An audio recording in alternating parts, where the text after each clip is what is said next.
Appamada's programs and facilities are supported through your generosity. Your support really does make a huge difference. You'll find a link for contributions on the website at appamada.org/contribute. Thank you so much.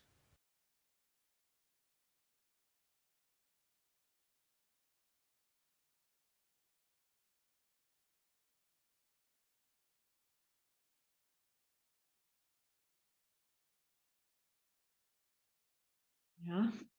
I want to find out, first of all, if you have any lingering leftover questions or reflections from last week. This is our last class. I wondered that. I couldn't remember. So this is our last one. I'd originally planned this for 6 weeks, but as you know, next Thursday or next Saturday or whatever is the weekend of Thanksgiving. I figured it was not a good bet. Yeah, well, I kind of hate for it to end. I know it can't go on forever, but it's been just really wonderful. Yes. And exercise from last time was really profound, even though I had to make this forced choice for myself, how I was going to approach it. Mhm. But it was very moving. Yeah. Yeah. So, yeah, anything else? Kim? In Tricycle Magazine, there's a great article on anatta and anatta. I don't know if anyone saw it, but it differentiates between the two. And in the recording, I heard you say something about it's not exact when we're reborn in Buddhism. It's not an exact replica. Yes, and so, and in other, I was like going through in my mind other religions, and once I was at a Southern Baptist funeral, and there was a casket up high for some reason, and at the end of this 2-hour awful stuff, he pointed at the casket and he said, "Now we'll open the casket and it will be empty," as if the soul left the body and will go somewhere else. Wow. And then I went to a Day of the Dead lecture once, and they talk about how it's just hovering there in space looking for a new body for so many days, 40 days. But what we're talking about seems to be, well, the best way I can think of it is what I described at my sister's funeral, memorial service, where I picked up a blade of grass and I made it into dust. And I said, now, it will come up either as grass or weeds or something else. So there's no doubt that it keeps changing. And is that why we say no birth or no death? Because it keeps changing and changing and changing. So also because we have these arbitrary terms that we use for change processes, right? So we have a term called photosynthesis. That isn't a thing. Photosynthesis is not a thing. It's a process. So you can't really identify it as a thing. Same with birth or death, really. When does it begin? When does it end? It seems to blow up certain points on the timeline too, and give them more importance than any other point. Yeah. So instead of looking at a life, Vonnegut wrote about this in, I think, Slaughterhouse 5. I think it was in Slaughterhouse 5, about the aliens viewing a human life as like a mountain range with high points and low, peaks and valleys. So a person's death wasn't particularly troubling to them because they were looking at the whole range, and not at some terminal point. So it was an interesting perspective. I was probably 19 when I read that. It makes it a lot easier for me to accept all this in that vein. Well, right. And we'll talk about that today, about how it really doesn't matter whether you believe in multiple lives or one life. You're living multiple lives in this life anyway. You're a very different person than you were as a toddler, a very different person than you were as a teenager, hopefully, anyway. But yet some traits have continued. So a little bit of work around that today. I have a question. I'm sorry, my video's up. I'm having back issues, so I'm doing things to alleviate my back issues. But like the analogy, Kim, that you offered of the blade of grass that you crumbled into dust and then it comes back as dust or grass doesn't quite hold for me in this case, because it seems like, and I missed last week, but I did watch the class, but that I'm not sure what continues. Like, Well, that's like, right. That's right. yeah. That's exactly right. And that's a little bit of what we'll talk about today, what at least the teachings are around that, what continues, and at least some sense of a way to think about it that isn't a violation of either, let's say, scientific rationality or other deeply held spiritual beliefs. Since it's not a belief system, it's not dogma. I'll talk about that. Yeah. Yeah. Okay. So other than like my molecules continue, right? Other than that, like Every atom that's in your body was here at the beginning of the universe. So right. So that, like, I'm comfortable with that, but both the books we read seem to be suggesting something more. well, in a way, yes, and in a way, no. I think what they're trying to do is, first of all, address the kind of materialistic nihilism that says the end is the end. You die. There's nothing after that. Yeah. And also the kind of clinging to a notion of some heaven or hell. They're also trying to refute that sort of conceptual framework for thinking about it. Mm-hmm. So yeah, so we'll talk a little bit about that today. Well, you'll have a chance to do a little bit of writing around it. Might be exploratory writing. Right. So okay, so Lisa. Just a quick comment that I keep thinking about. It's like, what really is mysterious and interesting to me is the transitions, the between, what happens between, the wood ashes, Kim's blade of grass. It's like, we don't need to go into that, right now, but what happens in between this body in between everything, transitions from one state to another. Yeah, this is ongoing. Yeah. Chris, did you had a question? Yeah. Okay. Last week, when you had us do the exercise of imagining our rebirth, what came to me was not a scene of birth, but of this other reborn self at about age 10, standing in a line with my father. I was holding his hand, and from just all the details of clothing and such, it was clear that I was standing in line with my father, ready to be transported to a German death camp. And so that was pretty intense. And when I had thought briefly about where I would choose to be reborn, and the thought was, well, I want to go the place where I can do the most good, where I can work to free others. This matches up with something that has been with me since sometime in my 20s, which is that I've had this recurring sense that I was meant to die a martyr's death, a terrible death. And so there's that matches up. And so I was thinking, well, maybe that's something that came to me from this prior life, if that's what that is. Maybe. Or maybe the thoughts I'm having in this life went back to that and created that reality. And so I didn't talk about this last week because it kind of freaked me out. So what is your take? Mind is the creator. Okay. Mind is the creator of our experience. And we often, I think, have difficulty distinguishing the let's say, the verisimilitude of what.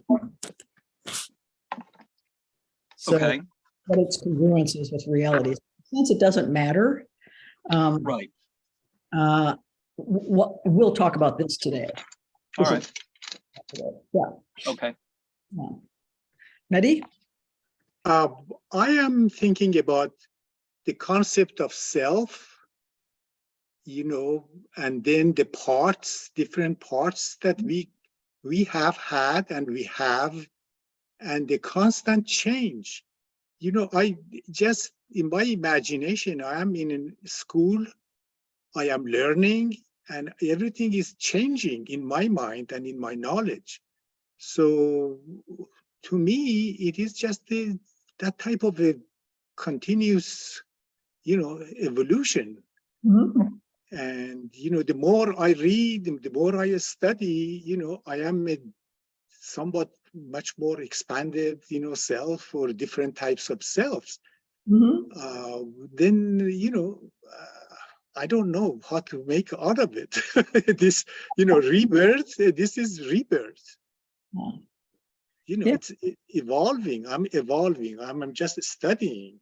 This is exactly what Robert Thurman is talking about in Infinite Life, is that we're in this constant spiritual evolutionary journey. That's what we're engaged in. Yeah. Yeah. So it's exactly right. Which book does he talk about that? Infinite Life. This one. Okay, I'll have to get that. Yeah, it's an excellent book on this topic. So you had also a question? I was thinking, I always thought, I don't know, for the past few years, I was thinking about this subject and how people think it, and then like even evangelical Christians and people are supposedly think, that they've got the truth, that we're not going to be here to experience the effects of what we've caused. And I don't know, I'm thinking maybe it's kind of a cruel reality that we will be here to experience that, but we just won't in some form or another. And it's almost haunting because people think, okay, well, I'm not going to be around, when all the water dries up, or I'm not going to be around, when there's a nuclear war or something, but you might be in another, Another incarnation of some kind. Yeah. Yeah, absolutely. Absolutely. And we're the heirs of the actions we take and don't take. Mm-hmm. That's said, Yeah, that's right. Yeah, Sheila. Just what you said reminds me of the remembrance, the fifth remembrance of my deed. I'm the beneficiary of my deeds. And that when you look at that from not just this life perspective, then exactly what Janie is saying, it sort of changes one's outlook in ways that we hope are positive, for this time. Yeah. The option that we have, and I'll talk about that today too. Yeah. Towards the end.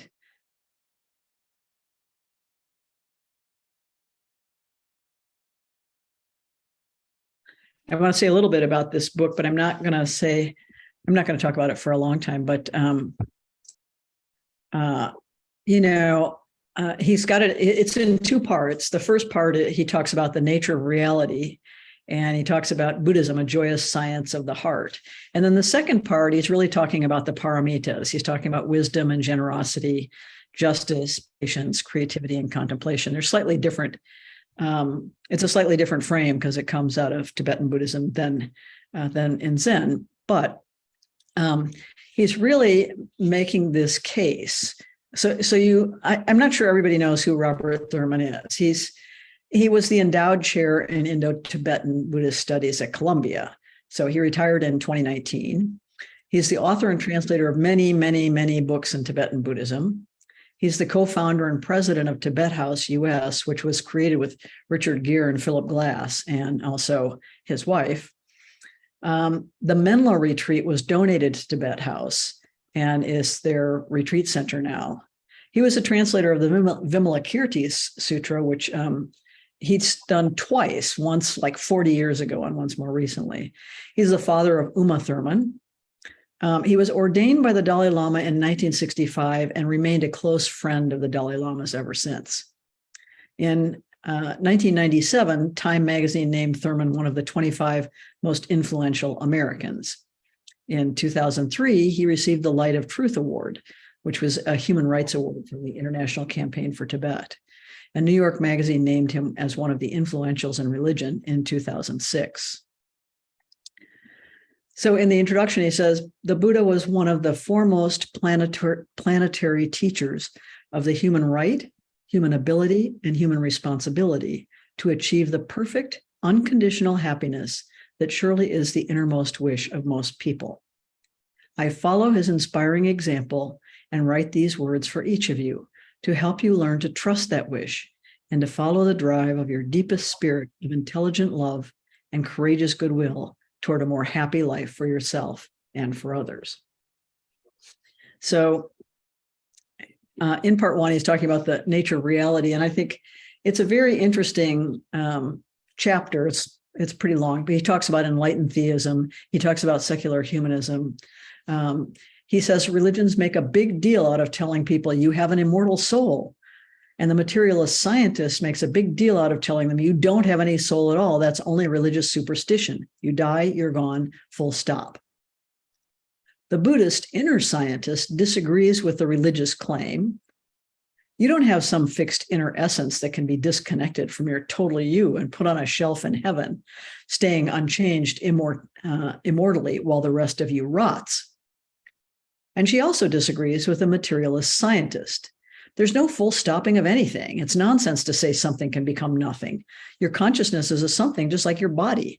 You are body and mind, spirit and soul. The whole you is what is immortal. Always has been and always will be, living and dying, changing and experiencing. The real question is not really whether or not you go on, but rather, how are you going to enjoy it? How are your friends going to enjoy you once you're all going to be there together forever? So this kind of characterizes Thurman's approach, I think, which is a joyful one. This is like joyful news. So he says, the Buddha taught that immense positive potential exists within each and every one of us, just waiting to be unleashed. We are naturally full of love and compassion since we have labored long and virtuously through many lives to become human beings. Now, with our highly advanced life form relatively free from negative instinctual drives, we are poised and ready to pursue the path to the total bliss that is enlightenment. Our spiritual evolution, like our physical development, is an ongoing process. When you take responsibility for it, you can consciously, and therefore more accurately, aim yourself toward the achievement of a secure state of bliss for yourself and for others. You gain a sense of connectedness with all life that gives you great strength. You become determined to develop positively. You realize how tremendously meaningful is the slightest action, word, or even thought. And so you take more care to be virtuous in your acts of body, speech, and mind. I call this the real evolutionary insight, the sense of personal involvement in your own inevitable evolutionary causality. So that's his perspective, which I think is really a wonderful one because it's so incredibly positive. You know, like you have in essence, he says, you have infinite life, you have infinite time to continue to advance and develop and grow in your spiritual practice and depth. So, and in your, and in living in genuine happiness. So I thought it might be a good idea for us to have an opportunity to explore this a little bit. So, what I thought, I have a... I'm sorry, Peg, before you go on, are you talking about one of Thurman's books in particular? Yes, Infinite Life, it's called. Seven Okay. Virtues of Living Well. So he's really talking about the paramitas. Okay. Yeah. And it's a wonderful book. I highly recommend it because it's so heartening and inspiring and so happy. So a lot of what we do is, talking about suffering.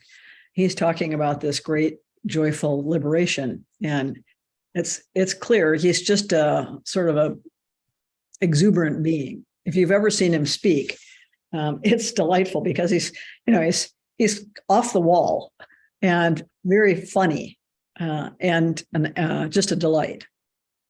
Okay. So, so I really recommend it.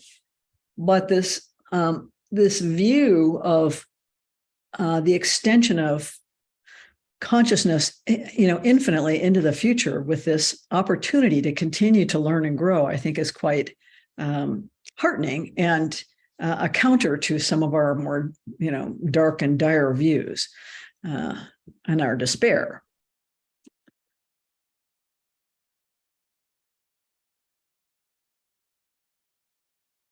So I have a little writing activity for you. And I'm going to give you a set of questions. You're going to write on them and then you'll get into breakout groups. So I'm going to give you a set of questions one at a time. I'm going to put them in the chat. Okay. Yes, those of you talking about verbs, there's actually a Native American language in which there are no nouns. Everything is a verb. Everything is a process. Okay, I have 4 questions for you. And just to the best of your ability, respond to them. When you have completed your response, just do that thing where you raise your hand in the reactions. And then when everybody is finished, then I'll know. So here's the first question.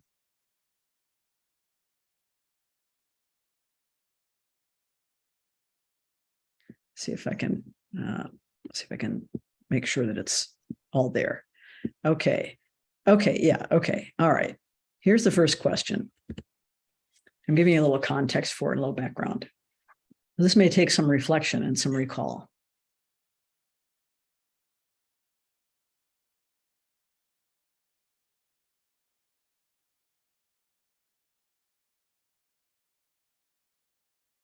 All right. I'll give you question number 2. What traits have you fostered over the course of this lifetime so far? Recall that neuroscientists have a saying, neurons that fire together wire together. And in this way, a state becomes a trait. Over time, becomes our character. In Zazen, for example, we are changing our habitual brain patterns.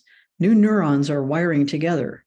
And as many of you report, people close to you notice changes in your habits, behavior, personality. Yet nothing in your previous neural network has been lost. Through your intentions and your actions, you can literally rewire your infinite brain. So what traits have you been cultivating during this lifetime? Are they extensions of those childhood traits, alternatives to them, evolutionary changes, or something entirely new? Okay, there's Maria. Hi, sorry I'm late. Of course, we're in the middle of things there.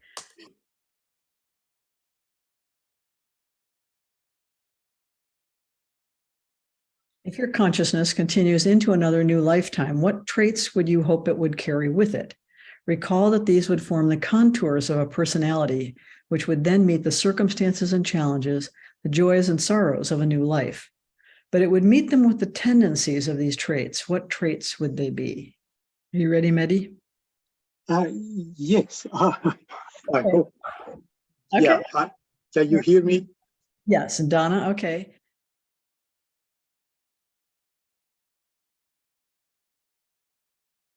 So, all right, looks like everybody is set. Ready for question 4. This is the last question. So I'll put your hands down. We'll start that way and we'll know. All right, we're ready for question 4. What practices, training, or experiences can best foster and establish the states you hope to shape into traits, into character? What can you do right now to create that foundation?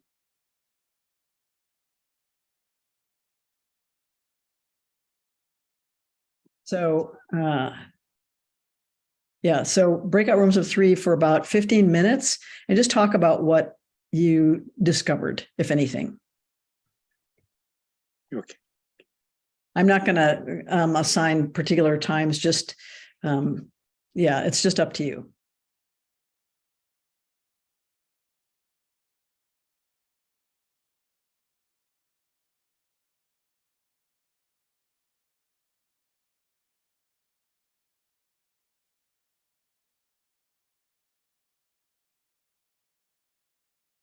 You're back.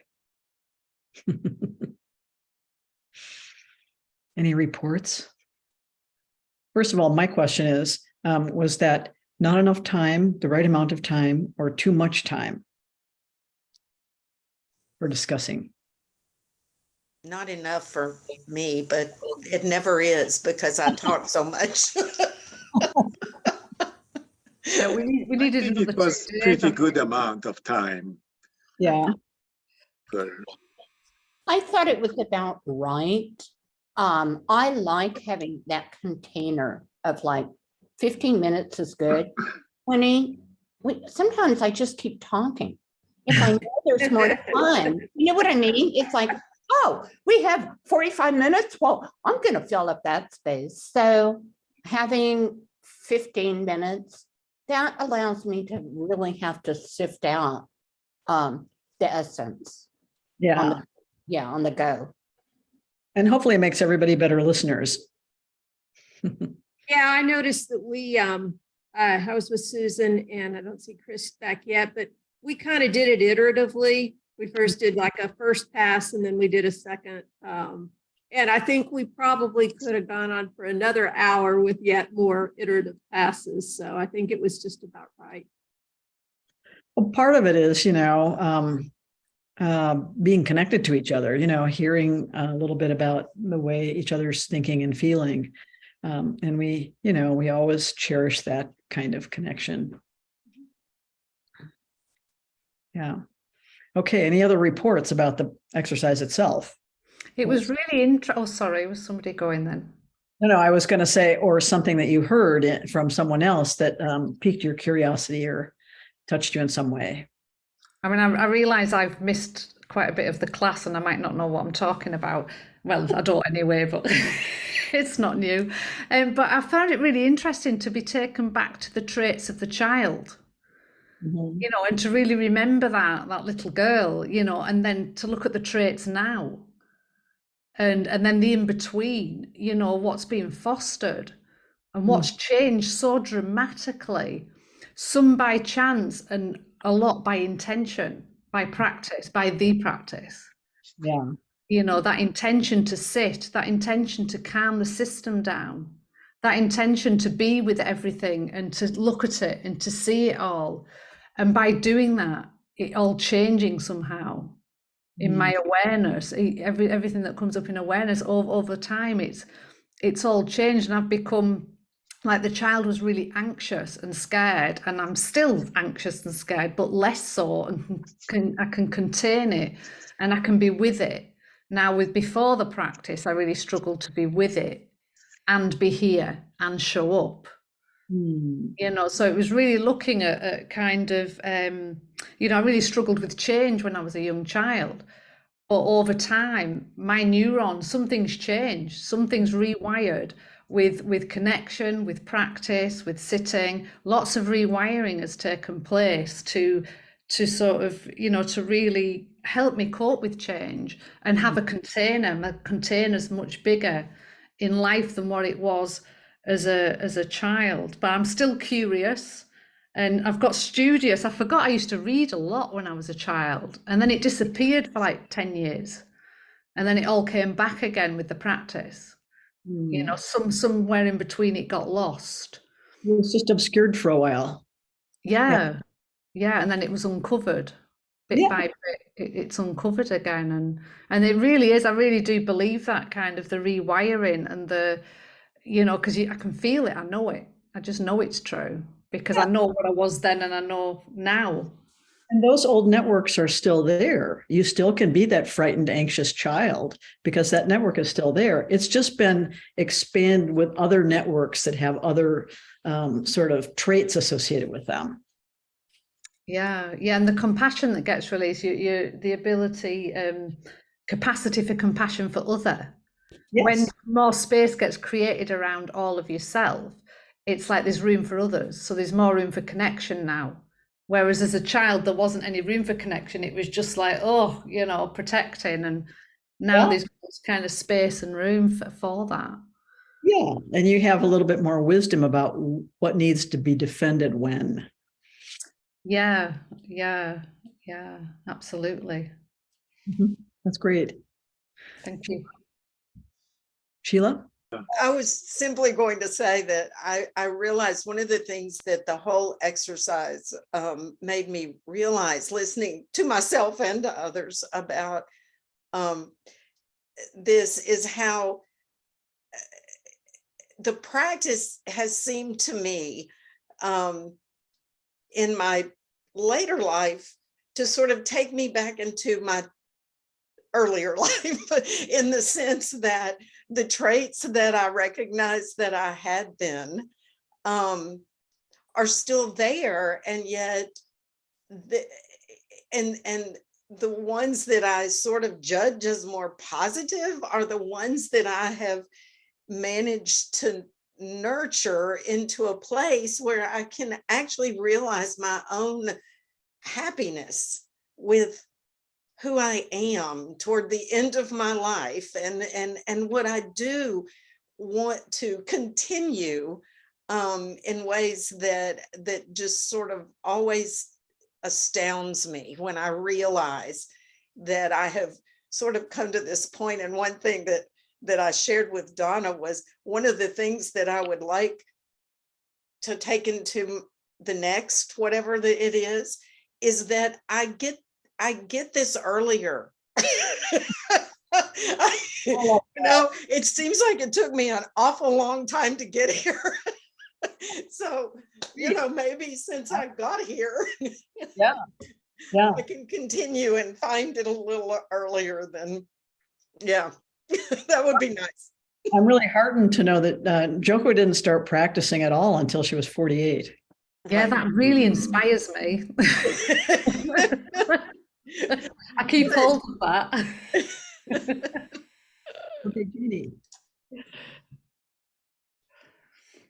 I was just going to say, I kind of relate to what Sheila was saying when she was talking. I was thinking of the traits I was trying to think of traits I had when I was like 5 and younger, and then that kind of got lost, and I tried to foster other traits over a period of time. It's always a struggle, but then I regret a lot of what I did with my youth, and I'm like, oh God, it took me a long time to get back to some of those more. I remember when I was, like some of those traits, like being curious, and well, no, that's just being a little bit rebellious, and having a spiritual interest in it, and then it just disappeared, but it came back at around 20 or so.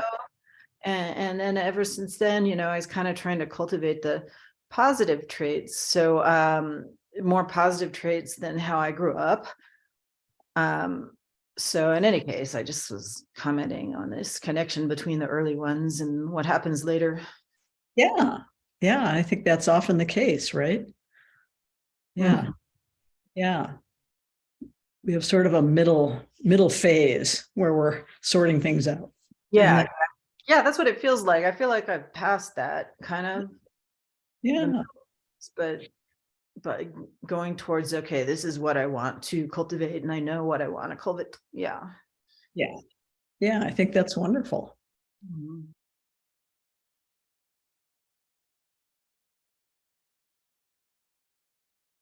We're coming to the end of our time. I had a few things to say just to wrap up. So it's been such a pleasure exploring this topic with you all. I don't know how you feel about it, but I was really happy to be able to meet with you. And I always feel like I learn more by teaching things, right, than I ever learn any other way. So when I was this morning, I was thinking, the Buddha taught that actions, thoughts, words, and deeds that are wholesome, wise, and compassionate lead to a happier, more liberated existence, whether in this lifetime or the next one. We don't have to believe in transmigration to observe this reality. Conversely, unwholesome actions motivated by greed, hostility, ignorance, or fear can become the karmic seeds for unhappiness, dissatisfaction, trouble, struggle, and strife. If they are repeated, they wire the brain to turn a state into a trait and then catastrophically harden into character. This, the Buddha taught, leads to a bad destination in this lifetime or in future lifetimes. So the operations of karma are exacting, like calculus, not a moral bookkeeping system to shame or blame people. It's not personal. We can see some of its workings immediately in this lifetime. The moment of anger that brings fear to a child's eyes, the restless dissatisfaction with something you just had to have. We've all been there. The main issue is whether those experiences become part of our training, offering insight that wires our brain for wisdom and compassion, or whether, in our ignorance, it simply becomes another instance of hardening a habit into a trait. The very good news is that it's always possible to mobilize our intention, recall and reconnect with our vow, and change in the direction of satisfaction, joy, and delightful relating from wisdom and compassion. Yes, we still carry the sticky residue of past karma, as we can easily see, but we can also stop making things worse, free ourselves from unwanted, unwholesome states and traits, and enjoy the fruits of a wholesome life into the future, in this lifetime and any others. So I would say, don't feed the rage machine, don't feed the fear machine, don't feed the greed machine, don't feed the ignorance and delusion machine. I'm looking at you, Twitter. How do you feed them? With your attention, intention, thoughts, words, and actions repeatedly. We always have a choice, Joko said. It's binary. You are in present moment experience or not. But it is not simply about mindfulness. Mindfulness is just the necessary condition for wise and compassionate action.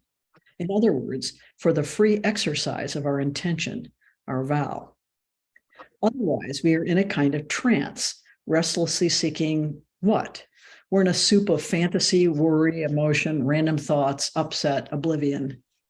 We enjoy a sunset for a moment and immediately start thinking of other things. We enjoy the first bite of a meal and then check out. We Google how to train a puppy and end up again blowing several hours shopping for just the right coat. Life brings us so many attentional demands and lures. Is this really how we want to spend our one precious life, or what we want to carry into the next one? We are on a path, whether that path ends after 14 or 80 years, or extends infinitely into the future. What matters is what we do now to create the causes and conditions for future happiness, well-being, and liberation for ourselves and for others. And this activity is itself nirvana. It is the expression of enlightenment right here and right now. It radiates the Buddha's wisdom and compassion for this world, these people. Therefore, our intention, attention, and aspiration are our most precious gifts. They can never be exhausted.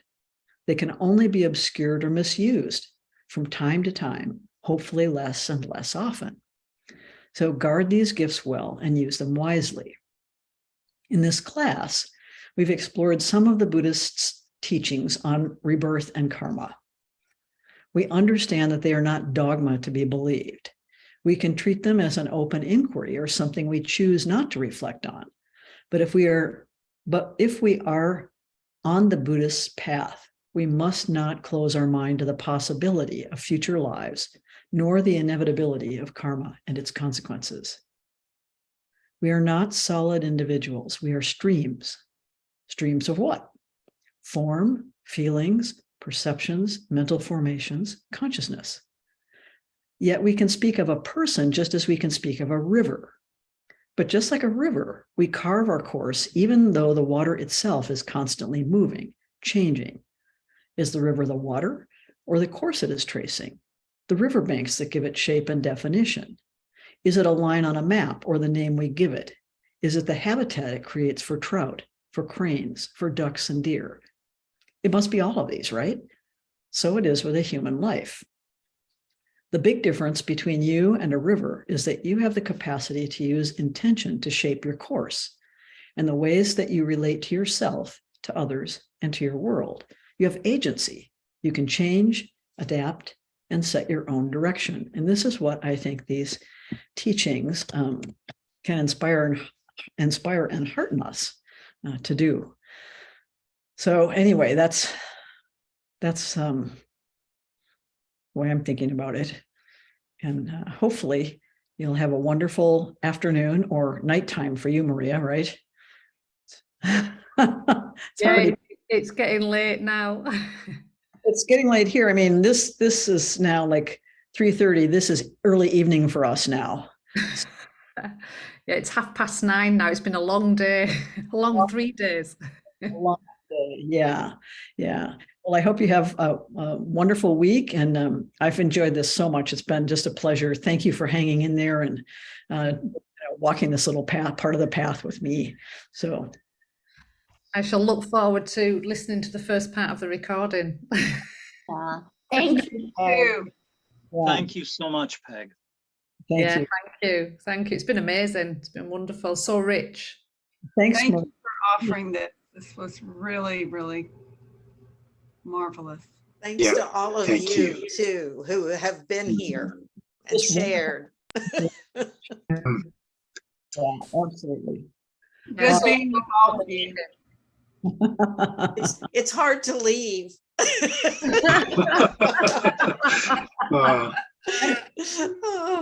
See you next time.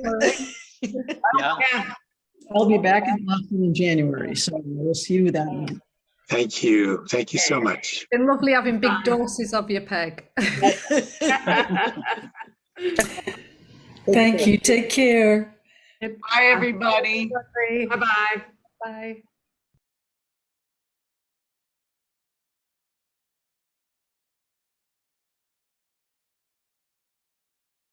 Appamada's programs and facilities are supported through your generosity. Your support really does make a huge difference. You'll find a link for contributions on the website at appamada.org/contribute. Thank you so much.